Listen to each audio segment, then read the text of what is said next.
ابو بکر ابو بکر ابو بکر ابو بکر ابو بکر ابو بکر ابو بکر ابو بکر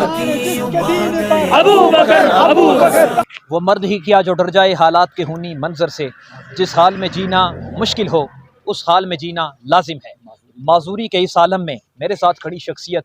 اس بات کی عکاسی ہیں کہ اگر جذبہ ہو، کام کرنے کی لگن ہو تو آپ ایک پہاڑ کے ساتھ بھی ٹکر لینے کی صلاحیت رکھتے ہیں۔ انسان کو اللہ رب العزت نے اتنا طاقتور بنایا ہے۔ میرے سامنے کھڑی شخصیت ایک ٹانگ سے معذور، کمر ان کی ٹوٹی ہوئی ہے، لیکن آج دفاع صحابہ کے لیے، شان صدیق اکبر کے لیے آج انہوں نے ایک آگاہی مہم کا آغاز کیا، اور اس میں آگاہی مہم میں اپنی طرف سے دل کی گہرائیوں سے ان کو خراج تحسین پیش کرتا ہوں۔ واسم بھائی، اتنی مشکلات میں بھی آپ اس وقت بھی مغرب کے بعد بھی روڈوں پر ہیں، میری طرف سے سب سے پہلے تو آپ کو خراج تحسین۔ واسم بھائی، آپ آج ریاست پاکستان کے ذمہ داروں سے، حکمرانوں سے کیا مطالبہ کرنا چاہتے ہیں؟ بسم اللہ الرحمن الرحیم۔ سب سے پہلے میں انس بھائی کا شکریہ ادا کرتا ہوں، ان کی پوری ٹیم کا۔ انس بھائی، گزارش یہ ہے کہ مرو ابا بکر فلیصلی بالناس، آج اس شخصیت کا یوم وفات ہے جس کے بارے میں جناب محمد رسول اللہ نے اپنی حیات مبارکہ کے اندر مسئلہ اس کے حوالے کیا اور فرمایا مرو ابا بکر فلیصلی بالناس، ابو بکر سے کہیے جا کر نماز پڑھائیے۔ نبی مکرم صلی اللہ علیہ وسلم کی حیات طیبہ میں ابو بکر صدیق نے 18 نمازیں پڑھائی۔ آج 1400 سال گزرنے کے بعد اگر کسی مولوی کو یہ بات زیادہ سمجھ آئی کہ یہ خلیفہ بلا فصل نہیں ہے، یا کسی دانشور کو، کسی سکالر کو، تو نبی کریم صلی اللہ علیہ وسلم نے اس لیے ابو بکر صدیق کی امامت ان کے حوالے کر کے، اور پھر جناب علی المرتضیٰ رضی اللہ تعالیٰ نے حضرت فاطمۃ الزہرا کا جنازہ لایا، اور جنازہ لانے کے بعد فرمایا ہم سب سے اگر امامت کو اس وقت اہل ہے وہ خلیفہ بلا فصل ہے۔ حضرت علی المرتضیٰ نے حضرت فاطمہ کا جنازہ حضرت ابوبکر صدیق سے پڑھوا کر امت کو یہ پیغام دیا کہ حضرت علی بھی حضرت ابوبکر صدیق رضی اللہ کو خلیفہ بلا فصل مانتے ہیں۔ اور آپ نے جو اگلی بات کی کہ ہم حکومت وقت کو کیا پیغام دینا چاہتے ہیں، ہمارا یہ پیغام ہے کہ خلیفہ بلا فصل سیدنا ابوبکر صدیق رضی اللہ۔ انس بھائی، جب کوئی دنیا کے اندر مسلمان نہیں تھا، نبی مکرم صلی اللہ علیہ وسلم کا کوئی ماننے والا نہیں تھا، جس وقت نبی کریم صلی اللہ علیہ وسلم معراج کا سفر کرنے گئے تو جبریل سے پوچھا کہ یہ بات میں جا کر لوگوں کو کہوں گا، لوگ مانیں گے تو نہیں؟ جبریل نے بھی کہا کہ ابوبکر صدیق آپ کی صداقت کی گواہی دے گا، اور اللہ کے قرآن نے بھی صدیق اکبر کو صدیق کہا، اور فرمایا کہ صدیق، اس کو صدیق خدا نے کہا، پھر صدیق مصطفیٰ نے کہا، یہی صدیق مرتضیٰ نے کہا، سب اولیاء نے کہا، میں نے اور آپ نے کہا۔ ہم آج بھی مانتے ہیں صدیق صدیق ہے، جو نہیں مانتا وہ زندیق ہے۔ ابو بکر صدیق کا یہ محسن انسان، یہ پوری دنیا کے اندر جس طرح کے انسان انسانیت کے اوپر ہمدردی کرتا ہے، انسان کو بڑی خوشی ہوتی ہے کہ فلاں آدمی نے میرے ساتھ یہ احسان کیا۔ ابو بکر صدیق واحد صحابی رسول ہیں کہ نبی مکرم صلی اللہ علیہ وسلم نے فرمایا ساری دنیا کے احسانات کے بدلے میں دے چکا۔ ابو بکر صدیق واحد صحابی رسول ہے جس کے احسانوں کے بدلے میں محمد رسول اللہ نہیں دے سکا، قیامت کے دن خدا سے لے کے دوں گا۔ اسی کے اوپر میں اتنی بات کرتا ہوں کہ جتنے ہمارے حکمران ہیں، جتنے ہمارے بڑے لوگ ہیں، ہمارے اوپر ہمارے ملک کو چلانے والے، چاہے وہ وزیر اعظم ہیں، چیف جسٹس صاحب ہیں یا چیف آف آرمی اسٹاف ہے، ہمارا سب کا یہ مطالبہ ہے کہ سیدنا ابوبکر صدیق رضی اللہ کی یوم وفات پر چھٹی کی جائے اور اس کو سرکاری سطح پر منایا جائے۔ اور انس بھائی، میں کہتا ہوں اشر کا دن شدید تر انس مجھے کیا ہے ڈر، خدا اگر جلال میں تو صدیق سامنے کرو، وما علینا الا البلاغ۔ میرے ساتھ موجود ہیں حافظ لقمان غوری صاحب، آئیے جانتے ہیں ان سے یہ اس موقع کے اوپر کیا کہنا چاہتے ہیں۔ بسم اللہ الرحمن الرحیم۔ اس دور کی مائیں جب آٹے کو ترستی ہیں، اس دور کی مائیں جب آٹے کو ترستی ہیں، ابو بکر تیری خلافت کا زمانہ بہت یاد آتا ہے۔ میں سب سے پہلے شکریہ ادا کروں گا برادر انس صاحب کو، جو ایک مضبوط اور توانا آواز ہیں کہ آپ نے اپنی گوناگوں مصروفیات میں سے وقت نکالا اور ہماری آواز کو دنیا بھر کے لوگوں تک پہنچایا۔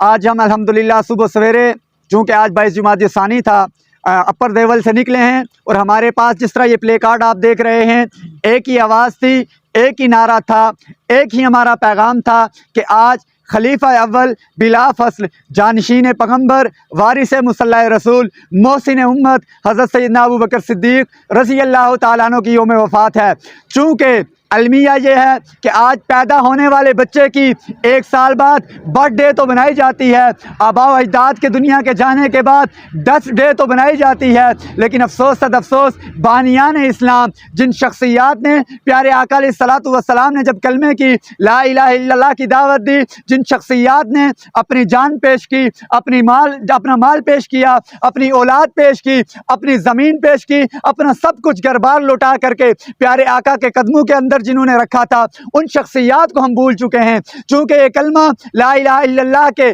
نام پر یہ ملک بنا ہے، ہمارے اوپر یہ چیز لازم ہے، جس طرح ہم بانیان پاکستان قائد اعظم محمد علی جناح، مصور پاکستان علامہ ڈاکٹر محمد اقبال کے یوم پیدائش کو دیکھتے ہیں، یوم وفات کو دیکھتے ہیں، ہمارے اوپر یہ لازم ہے ہم بانیان اسلام سیدنا ابوبکر صدیق ہوں تب، اسی طرح خلفائے راشدین ہوں تب، حضرات صحابہ اکرام رضوان اللہ تعالیٰ علیہم اجمعین کی سیرت کو پڑھیں بھی، سیکھیں بھی، سمجھیں بھی اور سمجھائیں بھی اور اس پر عمل بھی کریں۔ لقمان بھائی، میرا آپ سے یہ سوال ہے، جس طرح اس خطہ کوثر کے اندر اور پہاڑی بیلٹ کے اندر صحابہ کے دیوانے، پروانے، مستانے، یعنی کہ یہاں پر ہم دیکھتے رہتے ہیں میڈیا کی کوریج کے دوران بھی کہ کافی زیادہ تعداد میں لوگ پائے جاتے ہیں، اس موقع کے اوپر کسی چوک آپ نے کوئی ایک چوک مخصوص کیا ہو کہ اس چوک کو ہم نے بند کرنا ہے، عوام کو تنگ کرنا ہے، جس طرح اکثر اوقات ہم اکثر مواقع کے اوپر دیکھتے رہتے ہیں، آپ میرا اشارہ سمجھ رہے ہوں گے کہ لوگ روڈوں میں آ جاتے ہیں، نکل آتے ہیں، تنگ کرتے ہیں لوگوں کو، تو کیا آپ کا اس طرح کا کوئی پلان تھا یا آپ نے صرف آگاہی مہم روڈوں کے سائڈ پر جا کر لوگوں کو صرف مہم بتائیے کہ ہمارا یہ مقصد ہے اور ہم آپ کو یہ دعوت دے رہے ہیں، کسی جگہ سے کوئی راستہ شخص آپ نے بند کیا؟ انس بھائی، میرے جواب سے پہلے یہ گاڑی جو گزری ہے کیمرے میں تقریباً آ رہی ہوگی، ابھی بھی آپ دیکھ رہے ہیں کہ ہم روڈ کے سائڈ پہ کھڑے ہو کر اپنا اظہار معافی ضمیر کر رہے ہیں، پورا دن الحمدللہ ہم نکلے ہیں، کوئی شخص یہ نہیں کہہ سکتا 1 منٹ کے لیے ہم نے گاڑی روکی ہو، بلکہ اب سے کچھ منٹ پہلے جب آپ کے گلا موڑ کے اندر جو ایک مشہور جگہ ہے جہاں روڈ کا کام جاری تھا، جب ٹریفک جام تھی، الحمدللہ ہمارے ساؤنڈ کے اندر ابوبکر صدیق کی عظمت کے ترانے بھی چل رہے تھے، ہمارے دوست وہاں ٹریفک وارڈن کوئی نہیں تھا، ہمارے دوست وارڈن کی ڈیوٹی سر انجام دیتے ہوئے وہاں کم از کم 20 سے 25 منٹ وہاں روڈ کھلوائی ہے، شہریوں کے لیے راستہ کھلوایا اور آئے ہیں، چل جائے کہ ہم میں سے کوئی روڈ بند کرے، چونکہ اسلام امن کا، سکون کا پیغام دینے والا ہے، اسلام ہمیں یہ پیغام دیتا ہے کہ مسلمان کے ہاتھ سے، زبان سے دوسرا مسلمان محفوظ ہونا چاہیے، اگر کوئی شخص اس کے ہاتھ سے، پاؤں سے، زبان سے، کسی عمل سے کسی دوسرے کو تکلیف ہو رہی ہے تو وہ پہلے اپنے بارے میں سوچے کہ آیا کیا میرا اسلام سے، کلمہ دین ایمان سے کوئی تعلق ہے بھی یا نہیں۔ نعرہ تکبیر، اللہ اکبر، ختم نبوت زندہ باد، شان صحابہ زندہ باد، مصطفیٰ کے ہم سفر ابو بکر، ابو بکر، خلفائے بلا فصل ابو بکر، ابو بکر، چرچ جس کے عرش پر ابو بکر، ابو بکر، کا نعرہ فرش پر ابو بکر، ابو بکر، شان جس کے دین پر ابو بکر، ابو بکر، مصطفیٰ کے ہم سفر ابو بکر، ابو بکر، گلی گلی نگر نگر ابو بکر، ابو بکر، گلی گلی نگر نگر ابو بکر، ابو بکر، خلفائے بلا فصل ابو بکر، ابو بکر، خلیفہ بلا فصل ابو بکر، ابو بکر، خلیفہ بلا فصل ابو بکر، ابو بکر، نعرہ تکبیر، اللہ اکبر۔ ناظرین اکرام، آپ نے لوگوں کا جوش، جذبہ اور ولولہ دیکھا ہے، ایک ہی صدا ہے، ایک ہی نعرہ ہے۔ ان تمام حالات و واقعات کے ساتھ میں زبیر عباسی کو دیجیے گا اجازت، اپنا اور اپنے ارد گرد تمام لوگوں کا رکھیے گا خیال، اللہ نے کی بات۔